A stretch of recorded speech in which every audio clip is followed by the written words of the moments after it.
Bismillahirrahmanirrahim. Assalamualaikum warahmatullahi wabarakatuh. Halo teman-teman semuanya, apa kabar? Bertemu lagi dengan saya Dodi Ferdiansyah. Semoga kita dalam keadaan sehat terus ya.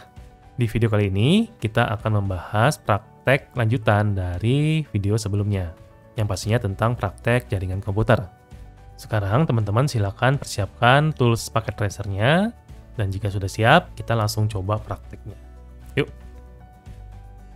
Jadi secara definisi, IP routing itu adalah proses pengiriman data dari sebuah host dalam satu jaringan ke host yang lain di beda jaringan.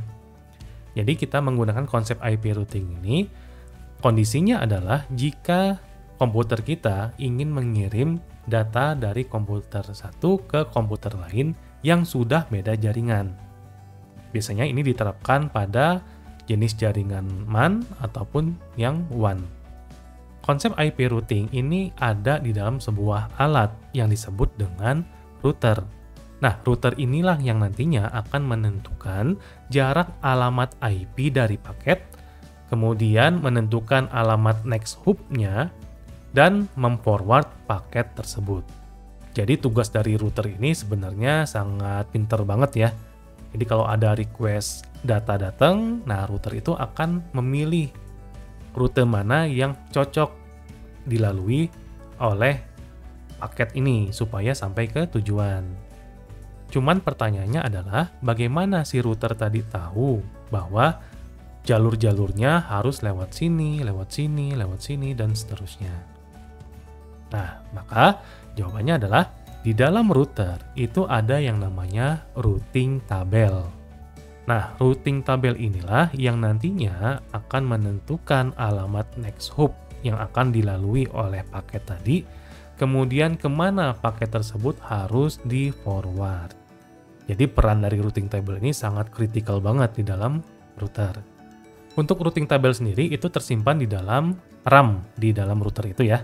Jadi kalau teman-teman pengen nyari posisi atau lokasi dari routing tabel itu ada di mana, ya tinggal cari saja RAM dari router, kemudian dilihat di situ ada routing tabelnya.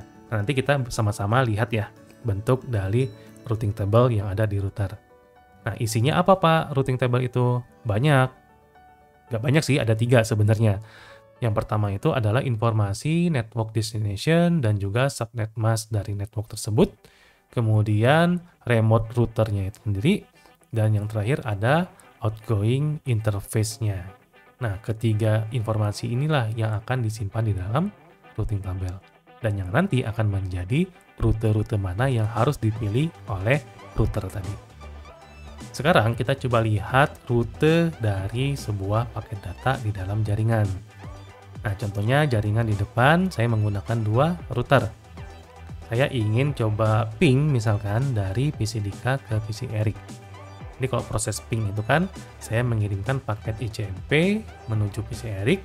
Kalau PC Eriknya sedang online, maka dia akan mengembalikan lagi pesan tersebut ke PC Dika. Sehingga nanti pesannya pasti replay. Sekarang teman-teman perhatikan amplop yang berwarna biru yang dari PC Dika. Kita lihat alurnya bagaimana. Dari PC Dika itu akan diarahkan ke router 0. Dari router 0 akan diarahkan ke router 1, kemudian dari router 1 langsung diarahkan ke PC Erik. Di PC Erik dicek, kalau online maka akan dikirimkan lagi ke router 1, dari router 1 akan diarahkan ke router 0, dan terakhir dari router 0 akan disampaikan ke destination-nya yaitu PC Dika. Sehingga di PC Dika statusnya sukses atau replay from bla bla bla dan seterusnya. Untuk melihat isi routing tabel dalam router, teman-teman tinggal ketikkan perintah show IP route.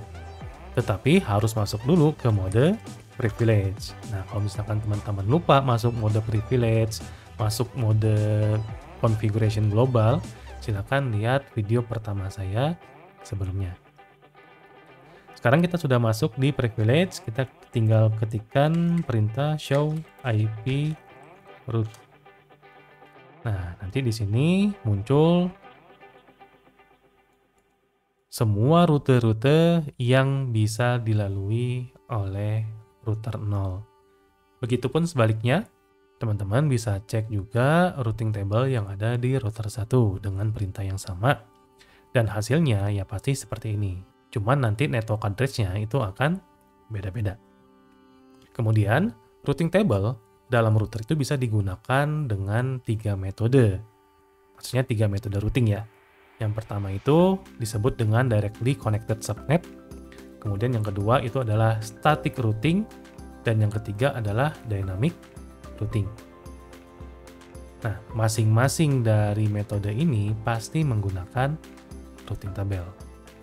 Nah, untuk melihat mana yang directly connected, mana yang static routing, mana yang dynamic routing, teman-teman tinggal lihat di routing tabel tadi. Contohnya seperti ini. Kalau misalkan di routing tabelnya itu ada kode-kode seperti ini, maka kode ini akan mengindikasi dalam routing tabel itu menggunakan metode routing yang mana. Kalau misalkan ada C, artinya router ini menggunakan metode directly connected. Kalau S, dia menggunakan static. Kalau dynamic itu banyak kodenya. Bisa menggunakan RIP atau RIP, bisa menggunakan BGP, bisa menggunakan EIGRP, dan juga bisa menggunakan OSPF. Ya, ini contohnya yang di bawah tadi. Nah, di dalam routing table ini ternyata saya menggunakan 2. Yang pertama itu directly connected, yang kedua adalah R atau RIP. Ini masuknya ke dynamic routing. Untuk metode directly connected subnet, biasanya router itu akan otomatis memasukkan alamat interface dari router itu sendiri secara otomatis. Jadi sebenarnya kalau kita menggunakan satu router, nggak perlu lagi kita konfigurasi manual ya. Tapi kalau misalkan static dan juga dynamic routing, kita harus konfigurasi lagi. Jadi kita harus mengetikkan komen-komen lagi untuk mengaktifkan mode static dan juga mode dynamic. Nah, untuk konfigurasi static routing dan juga dynamic routing, kita akan bahas di video berikutnya. Nah, bagaimana nih prakteknya? Apakah ada kendala? Kalau misalkan ada kendala atau ada masalah atau ada error, teman-teman bisa komentar ya, kasih komentar di kolom di bawah ini. Sekian video praktek kali ini, kita ketemu lagi di video praktek jaringan komputer berikutnya. Sehat-sehat terus, keep secure. Assalamualaikum warahmatullahi wabarakatuh.